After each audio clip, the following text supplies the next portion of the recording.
Pandemia Covid, quarta ondata. Il Veneto è ormai la regione con il maggior numero di contagi e infatti l'1 dicembre ha toccato una punta di 5.018 nuovi infetti.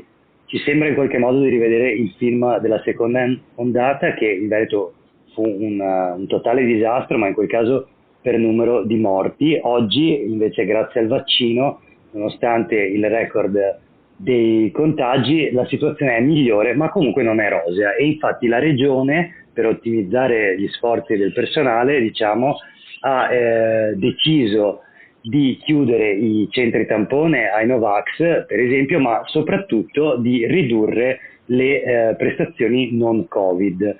Lo stesso presidente della giunta regionale, Luca Zaia, ha detto che nonostante il sistema sanitario regionale possa contare su 61.000 dipendenti, non è comunque in grado di garantire le attività ordinarie e al tempo stesso tutte le nuove funzioni che sono state attivate per affrontare la pandemia, e quindi le vaccinazioni, i tamponi, il contact tracing, il famoso tracciamento che insomma in larga parte è saltato, i centri tampone e quant'altro. E allora oggi cerchiamo di fare il punto della situazione con Ivan Bernini, segretario regionale della funzione pubblica CGIL del Veneto. Ciao Ivan. Ciao Cosimo e grazie per lo spazio che mi dai. Ciao, buonasera. Allora, prima di tutto ti faccio la domanda che diciamo è la prima domanda che faccio a tutti gli ospiti di Sveglia Veneto, e quindi chi è Ivan Bernini? Io innanzitutto sono un infermiere che da diversi anni è distaccato con un ruolo sindacale. Ho fatto l'attività sindacale per 17 anni nel territorio di Treviso ed attualmente sono segretario generale della funzione pubblica CGIL del Veneto. Perfetto, allora andiamo subito dritti al punto. Quindi la sanità veneta non è in grado di garantire le azioni di contrasto al Covid assieme alle prestazioni ordinarie. Il nodo riguarda soprattutto il personale, l'ha detto sostanzialmente il presidente della giunta regionale Luca Zaia: non ci sono abbastanza medici, infermieri, eccetera, e appunto diciamo interrogato sul punto, Zaia ha detto è il risultato di una cattiva programmazione, e c'è un dato che è stato diffuso da Anao Assomed, se non ricordo male, parla di un 5,9% di medici ospedalieri che sono in fuga dalla sanità veneta rispetto a un 2,9% della media nazionale. Insomma, quello che volevo chiederti: come mai la sanità veneta si trova improvvisamente, oppure non improvvisamente, sguarnita di personale proprio in questo momento? Innanzitutto io preciso una cosa, la sanità veneta, come nel resto del paese, ha una carenza di personale che si è manifestata in maniera drammatica durante la pandemia, che ormai, voglio dire, ce l'abbiamo da 22 mesi, ma una carenza di personale dettata anche da una programmazione sbagliata noi ce l'abbiamo da decenni ormai, perché vale la pena di ricordare che sono almeno 20 anni che in questo paese, nel nome della riduzione del debito pubblico, nel nome della riduzione della spesa pubblica, si sono attuate delle politiche che hanno tagliato la spesa e quindi hanno bloccato le assunzioni di personale. Ecco, questo ha determinato, come dire, una serie di effetti a catena, non ultimo la scarsa attrattività di alcune professioni che gravitano nel mondo della salute, che hanno visto anche una riduzione in qualche maniera indiretta nell'accesso alla formazione. Quindi diciamo c'è effettivamente una fuga dalla sanità pubblica di alcune figure, per esempio i medici ospedalieri. Dove vanno? Ma guarda, la fuga, ci sono dei fenomeni, soprattutto dopo 22 mesi di pandemia, molto, molto nuovi anche rispetto a una situazione precedente. In parte la fuga c'era già da parte dei medici, in particolare medici con una certa età, stanchi, che non hanno più prospettive di carriera, che di fronte ai carichi di lavoro nelle strutture pubbliche sceglievano il privato, che gli garantisce comunque un livello retributivo molto alto, ma con carico di lavoro meno pesante. I fenomeni attuali invece sono preoccupanti, perché assistiamo di fronte all'ulteriore impennata del Covid ad una situazione che dal mio punto di vista non ha precedenti, quello cioè di molte persone, molte lavoratrici. Non va mai dimenticato che il 75% della platea delle lavoratrici che assistono e curano le persone nelle nostre strutture ospedaliere, le nostre strutture sanitarie, sono donne, e stiamo assistendo ad un fenomeno, dopo 22 mesi di pandemia, non solo di una fuga di personale verso strutture private, ma assolutamente di un fenomeno inedito come le dimissioni di fronte al fatto che le persone non ce la fanno più. Cioè uno degli elementi che Sono esauriti. si stanno drammaticamente, io dico, manifestando esattamente questo fenomeno, cioè molte lavoratrici, molti lavoratori, dopo aver, come dire, passato mesi di pandemia e come tutti i cittadini, io credo che auspicavano in una situazione di miglioramento, di ritorno, diciamo così, alla normalità, oggi non reggono più questa situazione e le condizioni nelle quali sono chiamati ad operare. Certo, comunque non c'è soltanto, diciamo, l'aspetto della ospedaliero o comunque del sistema sanitario regionale, c'è anche uno studio dell'Università di Padova, ad esempio, che ha dimostrato che il Covid si è diffuso maggiormente e con effetti più devastanti, peggiori, nei territori dove ci sono meno medici di base. E quindi c'è anche questo aspetto legato ai medici di medicina generale. Il Veneto è uno di questi territori dove c'è una carenza di medici di base. Ti leggo rapidamente alcuni dati. Medici di medicina generale per 10.000 abitanti, li sai sicuramente anche tu, ma li dico per chi ci ascolta, in Veneto 6,5, a livello nazionale 7,1. Medici di continuità assistenziale sempre per 10.000 abitanti 1,8 in Veneto, mentre a livello nazionale 2,9. Pediatri di libera scelta 8,4 contro 9,3, cioè siamo sotto la media nazionale per tutti questi, diciamo, indicatori che poi riguardano la medicina del territorio. Allora volevo chiederti, da questo punto di vista siamo messi male oppure questi numeri hanno un'altra interpretazione? Allora, non siamo messi bene, ma le dinamiche che riguardano la medicina nel territorio e la centralità che il medico di medicina generale ha nel territorio sono molte e non nascono oggi.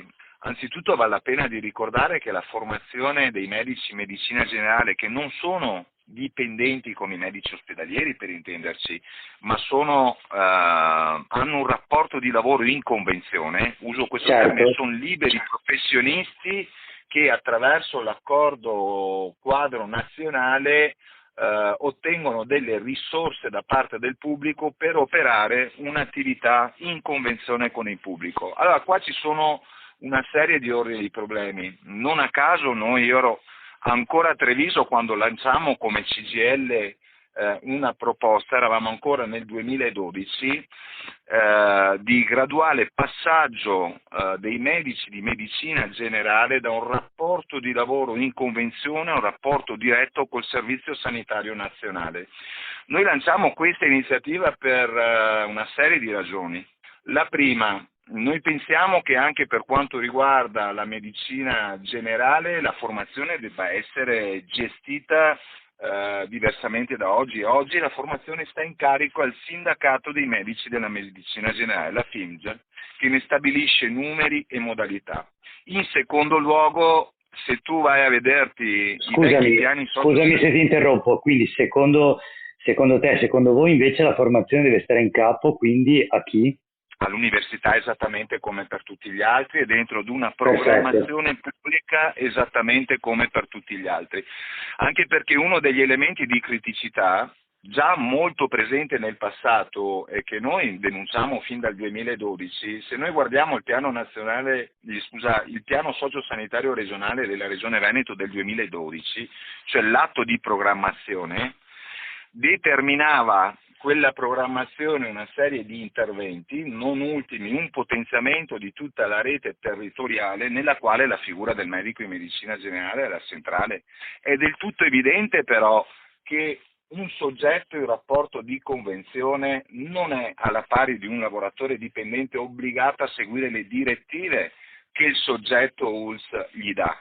Ed è chiaro che quello che si è verificato in questi anni è in qualche maniera una rottura della filiera e della catena degli interventi, dove, insisto, la figura del medico in medicina generale è una figura centrale. Per quello abbiamo alzato questa proposta anche dentro a una reale carenza di questi professionisti, un graduale passaggio in rapporto di dipendenza. Come e attraverso quali modalità? Non immaginiamo certamente di obbligare nessuno a passare dal rapporto libero professionale al rapporto di dipendenza, ma avevamo proposto intanto di partire con la volontarietà e avevamo proposto un altro elemento, che a mano che i medici di medicina generale andavano in pensione venissero assunti nuovi medici con un rapporto di dipendenza diretta nel Servizio Sanitario Nazionale. Questo è un dibattito molto aperto sul livello nazionale, sul quale mi pare essersi in qualche maniera raffreddato l'ipotesi di questa natura da parte dello stesso Ministro. Ok, quindi a che punto siamo da questo punto di vista? È tutto fermo, diciamo, rispetto a questa proposta? Da questo punto di vista, se torniamo un attimo con la memoria a qualche mese fa, no? Quando si diceva è necessario assolutamente procedere ad un piano di riforme vere che potenziano l'assistenza nel territorio in tutte le sue forme, questo era uno dei temi di discussione. Tra l'altro mi pare utile evidenziare che cosa?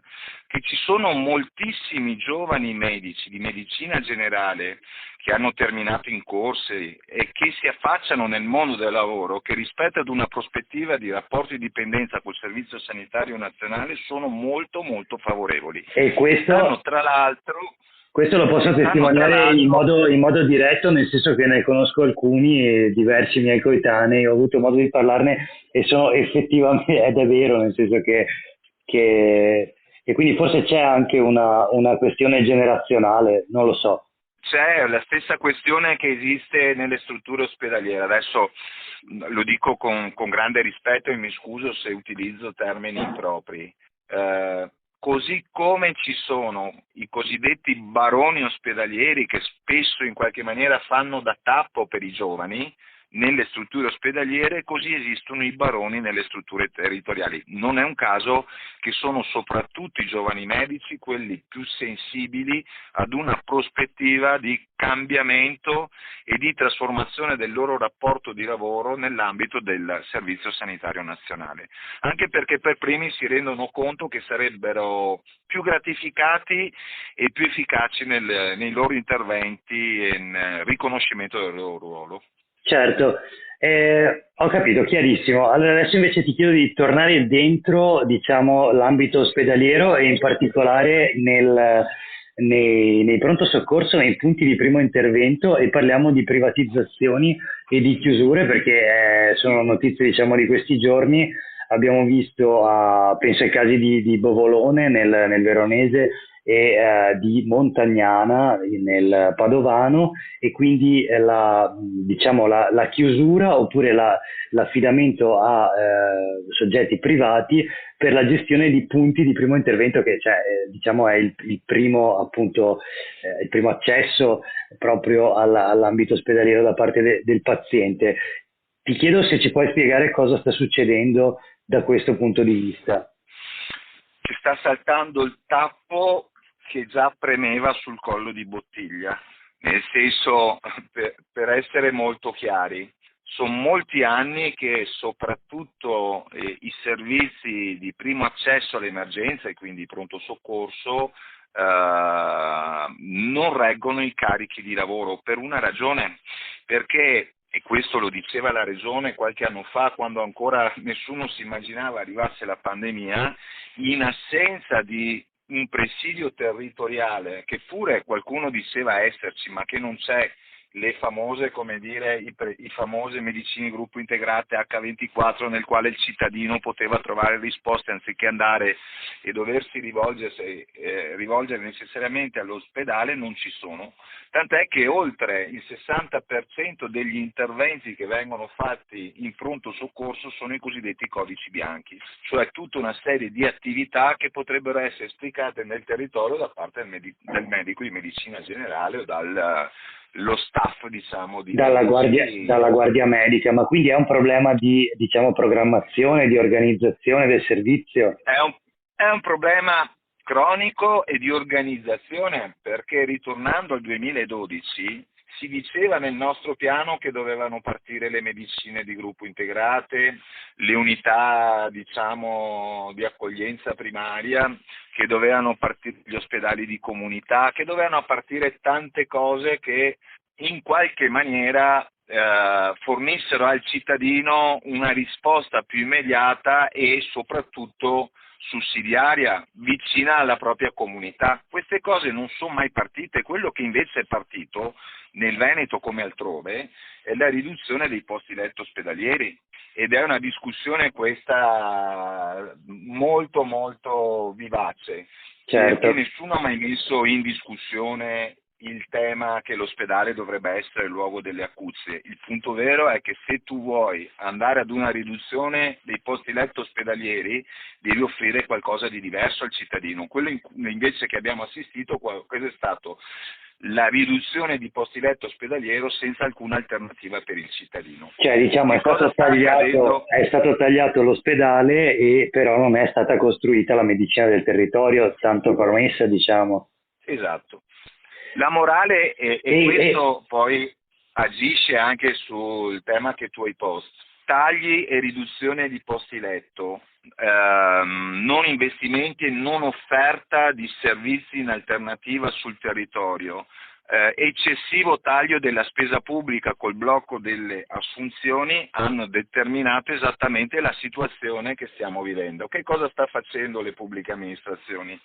Le cosiddette esternalizzazioni, gli appalti a soggetti esterni, non solo come qualcuno racconta in ambito non sanitario, ma lo stiamo misurando da lungo periodo anche in ambiti sanitari, e quindi accanto agli esempi che tu hai portato ci sono gli esempi dell'Alta Padovana, ci sono gli esempi del Trevisano, ci sono esempi in ogni provincia del territorio nel quale di fronte alla carenza di personale, di fronte alle difficoltà, esternalizzano, cioè danno il servizio in appalto, in gestione a soggetti altri, estranei al mondo della pubblica amministrazione. Da questo... Dimmi, vai. Ci sono due elementi sul quale forse bisognerebbe prestare attenzione. Il primo, che un po' alla volta si stanno affidando servizi importanti in mano a soggetti terzi.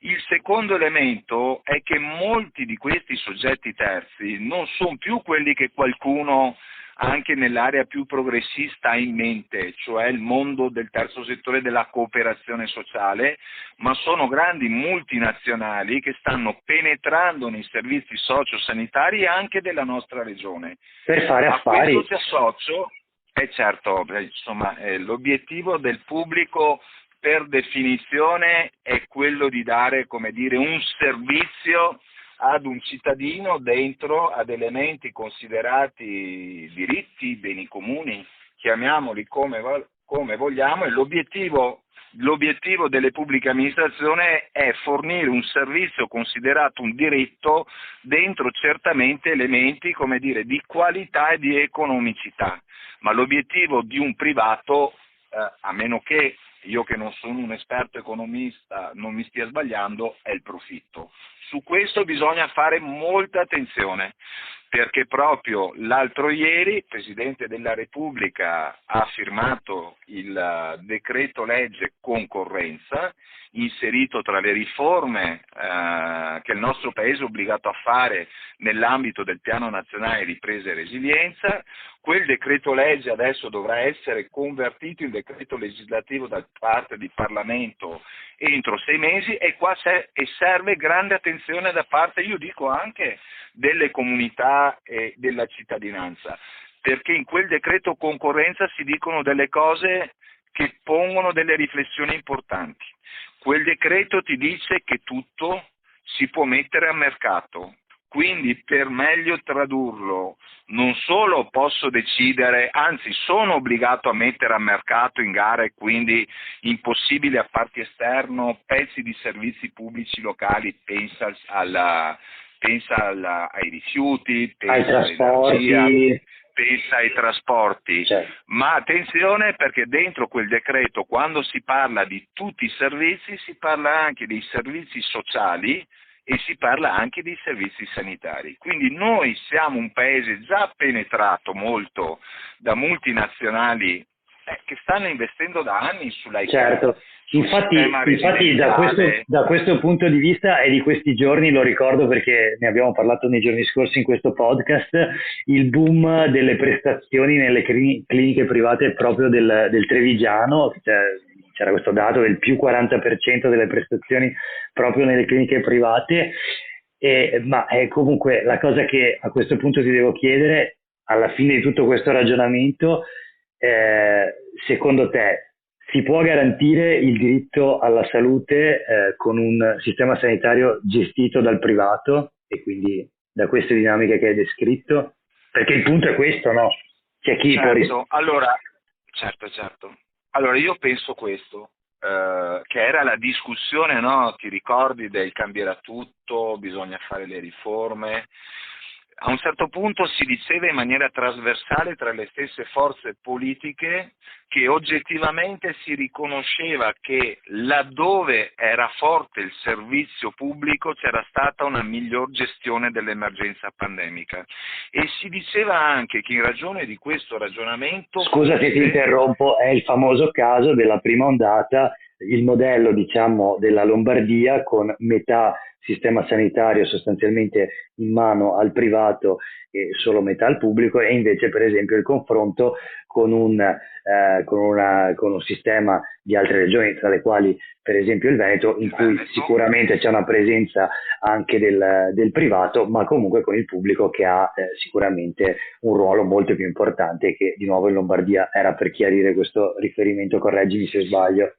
No, il riferimento è corretto e proprio a partire da quella dimostrazione della Lombardia si era aperto un ragionamento trasversale che riconosceva peraltro che tutta la gestione dell'emergenza pandemica era stata gestita e si era scaricata quasi esclusivamente sul pubblico. Ora il punto che noi stiamo vedendo qual è accanto al ragionamento che ti ho fatto sul decreto legge concorrenza, il punto è anche un altro. In questi giorni la Regione che cosa fa? Interviene con una circolare, peraltro vorrei informare che una situazione di questa natura è già partita prima ancora della circolare, nella quale per effetto dell'incremento dei ricoveri e della saturazione purtroppo delle terapie intensive, la Regione ha emanato una circolare dove dice sostanzialmente alcune cose.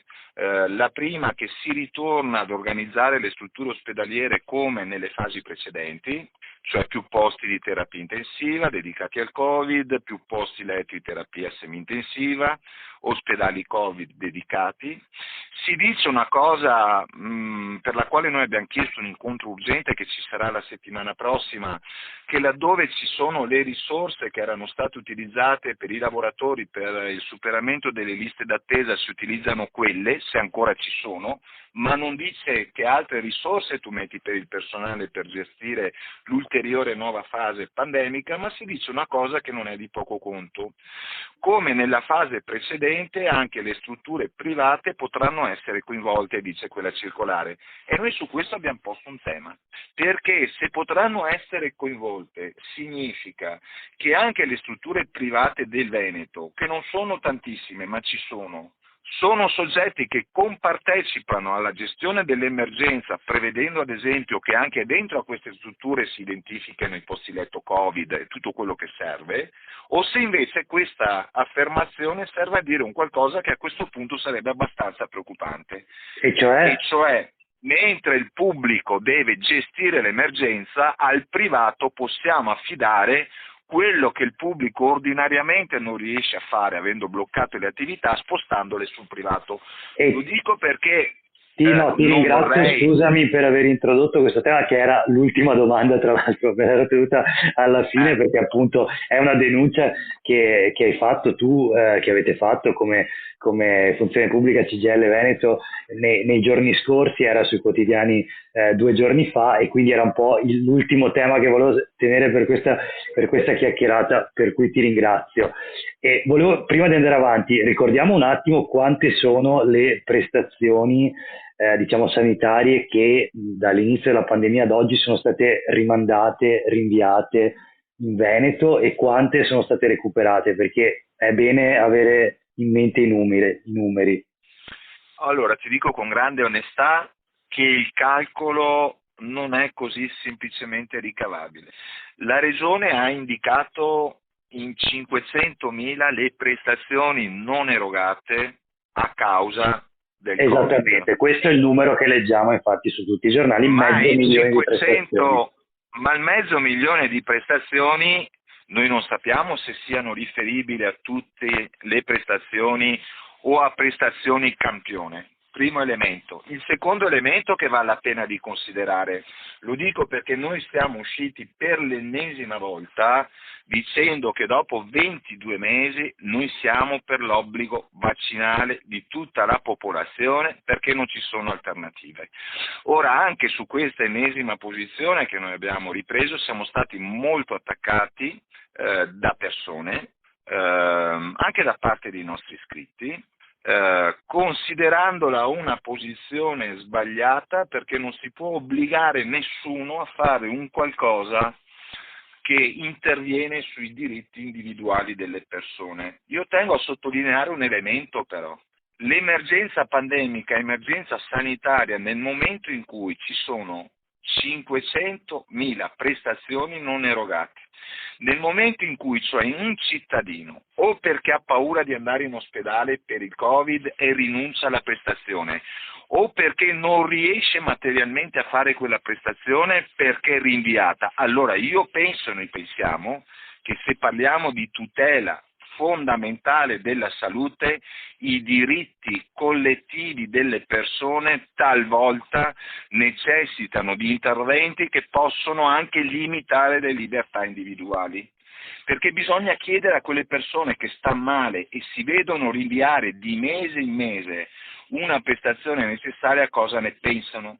Un elemento preoccupante peraltro che tengo a sottolineare, su questo la Regione è stata onesta in un incontro che facemmo qualche mese fa, non solo ci siamo trovati di fronte al fatto che hanno rinviato prestazioni cosiddette differibili non urgenti, ma la Regione molto onestamente ha detto ci siamo trovati nella condizione in cui fatichiamo anche a garantire quelle prestazioni urgenti a partire ad esempio dalle prestazioni che stanno nella branca dell'oncologia, cioè stiamo Il che è gravissimo, perché per mille ragioni, non ultime le cautele che si devono adottare all'interno delle strutture per pazienti più esposti di altro al potenziale, come dire, contagio e al potenziale sviluppo della malattia in ragione di un sistema immunitario molto compromesso.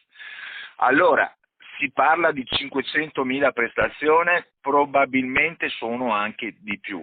Quante ne hanno recuperate? Nel mese di ottobre una parte di quelle prestazioni erano recuperate, la Regione non è riuscita a quantificarle, però con grande onestà, e nel mentre pareva che si potesse riprendere con grande fatica in assenza di personale, vorrei che fosse chiaro questo, perché le prestazioni si sono recuperate attraverso orario aggiuntivo chiesto ai lavoratori e non va mai dimenticato che il 75% di quel personale sono donne che anche oggi sono, come dire, interessate a poter lavorare meglio e non di più, perché accanto alla loro condizione di difficoltà lavorativa hanno anche una gestione di vita familiare, di figli, e quindi capisci che è una situazione, come dire, molto molto pesante che i lavoratori stanno vivendo, che le lavoratrici stanno vivendo e che porta tanti a dare le dimissioni.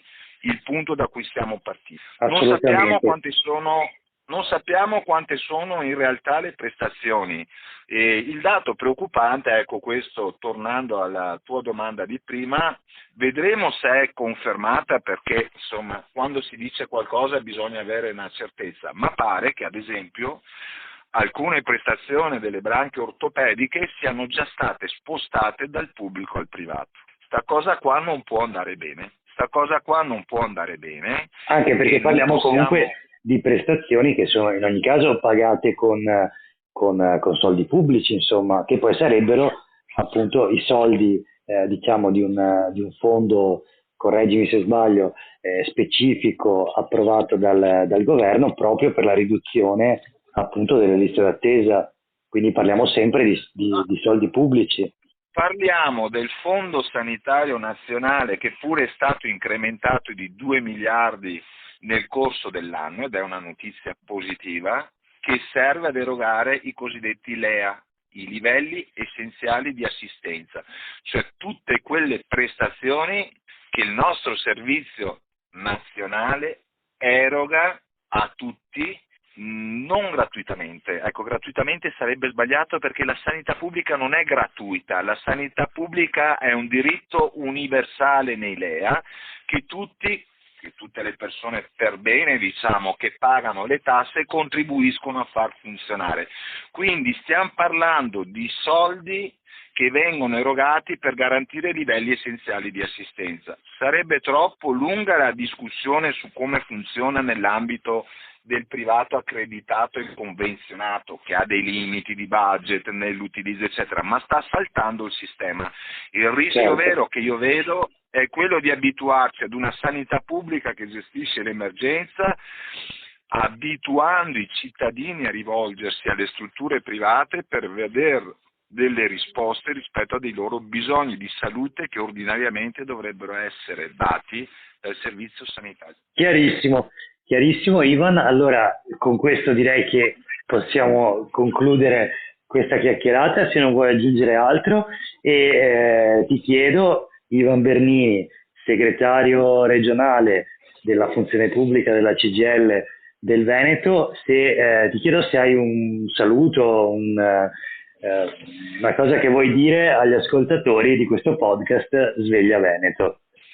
Ma vorrei dire questo, oltre che ringraziare a te per lo spazio, vorrei dire questo. Noi abbiamo sempre contrastato la narrazione degli eroi.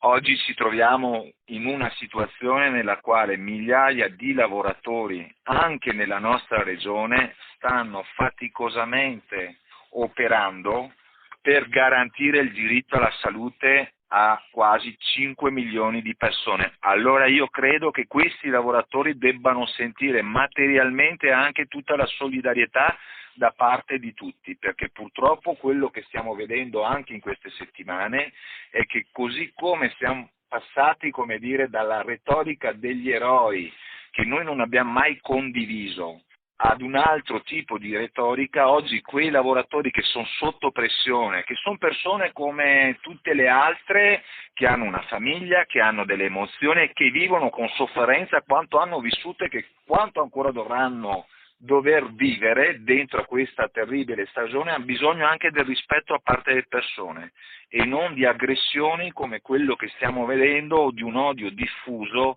nei confronti di chi quotidianamente garantisce un diritto per tutti, anche per coloro che non sanno nemmeno che quei diritti sono frutto di conquiste collettive, che hanno privilegiato l'interesse generale e collettivo all'interesse individuale. Chiarissimo Ivan, ti ringrazio davvero molto per questa puntata, per questa chiacchierata che ci hai, diciamo, dedicato a Sveglia Veneto, e ci sentiamo alla prossima. Ti ringrazio, grazie mille ancora. Io sono Jack Calcetto, avete ascoltato Sveglia Veneto, il podcast dedicato all'informazione vista da Nord-Est. Con noi oggi Ivan Bernini, segretario regionale della funzione pubblica CGIL del Veneto. Grazie ancora Ivan. Ciao, grazie.